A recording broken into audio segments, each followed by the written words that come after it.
오늘의 이야기는 장거리, 권태, 그리고 코로나가 껴서 여자친구가 헤어지자고 이야기한 경우에 대한 이야기입니다.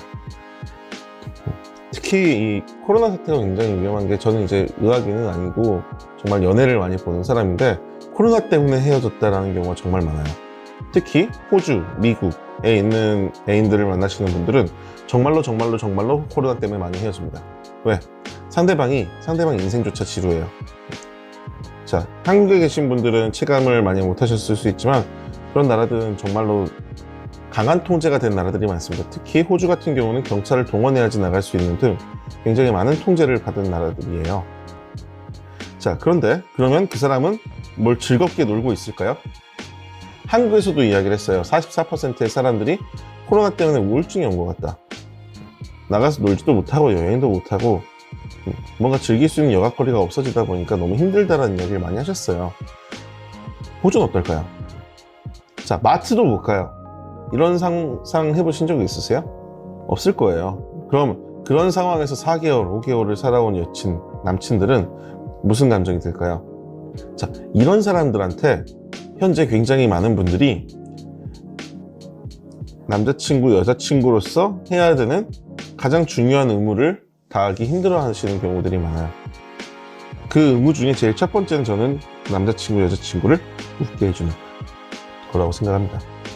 웃게 해주는 것과 넌 왜 연락이 안 됐어? 왜 이땐 연락 안 받아? 집에 있는 거 아니야?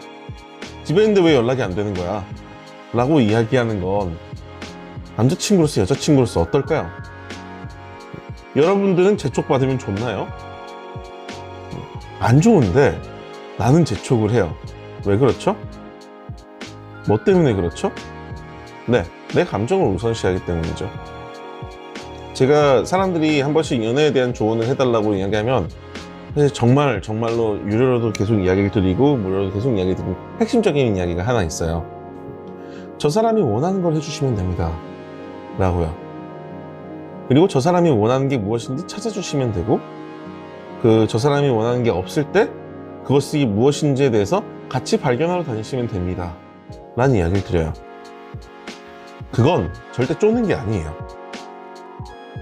그리고 이 사례로 현재 오신 한 80~90%의 분들이 전부 다 쪼다가 헤어지셨어요. 상대방은 집에서 뭐 하고 있었을까요? 자, 여러분들은 코로나 때문에 집에 갇혔을 때 어떤 행동을 하셨나요? 대부분의 사람들이 했던 게 학교를 이제 코로나 기간 동안 온라인으로 진행하다 보니까 그것을 들었다라는 이쁜 이야기를 거짓말로 하시는 분들이 있는데, 다들 게임하고 만화책 보고 웹서핑을 하셨을 거예요. 자, 그 서핑을 굉장히 열심히 하셨을 거예요. 자, 서핑을 하다 남자친구한테 전화가 와요. 그럼 받을 수 있겠죠.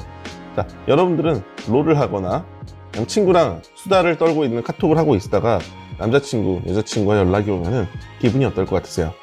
네, 지금 당장 이야기하면서 재밌었는데 남자친구가 전화 오면 남자친구도 물론 재밌는 사람일 수 있지만 내 재미를 끊고 다른 재미로 넘어가야 돼요. 이게 반복되다 보면요, 어느 순간에 나랑 대화하기가 싫어져요. 아, 이거 끊고 들어가기 귀찮은데 라는 생각이 들게 되죠. 롤 하고 있는데 내 전적 포기해가면서 전화를 받을까? 아니잖아. 그런 생각 안 하잖아. 그렇다고 하면 상대방도 존중해 주셔야지. 지금 연락이 될 수 있는 상황인지에 대해서 물어보고, 저 사람이 심심할 때쯤이 언젠지 물어보고 그 시간을 같이 맞춰서 이야기하는 것과, 일단 내가 지금 시간 되는데 왜 너는 지금 나에게 시간을 내줄 수 없어? 라고 하면서 재촉하는 것은 다른 문제고요. 그런 재촉을 평균적으로 약 3주 정도 하신 분들이 저에게 찾아오셨습니다. 지금 이 코로나 기간에서 특히 사람들이 인내심이라고 하는 게 많이 떨어집니다. 상대방을 사랑하기 때문에 내가 버텨줄 수 있는 마음이 많이 떨어지신 분들이 많아요. 자, 이분들이 얼마 동안 기다려줄 수 있냐라는 게 저희가 봤을 때 3주 정도입니다. 여러분이 3주 정도 쪼면 상대방은 여러분들의 마음을 포기할 수 있습니다. 난 이 재촉받으면서 전화하고 싶지 않아 라는 이야기 굉장히 많이 나오고요. 점점 더 상대방의 반응이 차가워지고 있어요 라는 이야기 너무 많이 나왔어요. 이런 이야기를 여러분들이 들었을 때 하기 위한 제일 좋은 대처는 결국 첫 번째 이야기 됐던 겁니다. 상대방이 원하는 게 대체 무엇인지에 대해서 이야기를 해보시는 거예요. 자, 근데 코로나 기간에 나가지도 못하는 사람들은 대부분 아무것도 하고 싶지 않아 합니다. 굉장히 무기력합니다. 그러면 뭘 이야기해야 될까요? 미래에 나중에 무엇을 할지 이야기하면 될까요? 그것만으로 부족할 때가 있어요. 그럴 땐 그 사람이 심심한 타이밍이라는 걸 찾아주는 게 되게 중요하고요.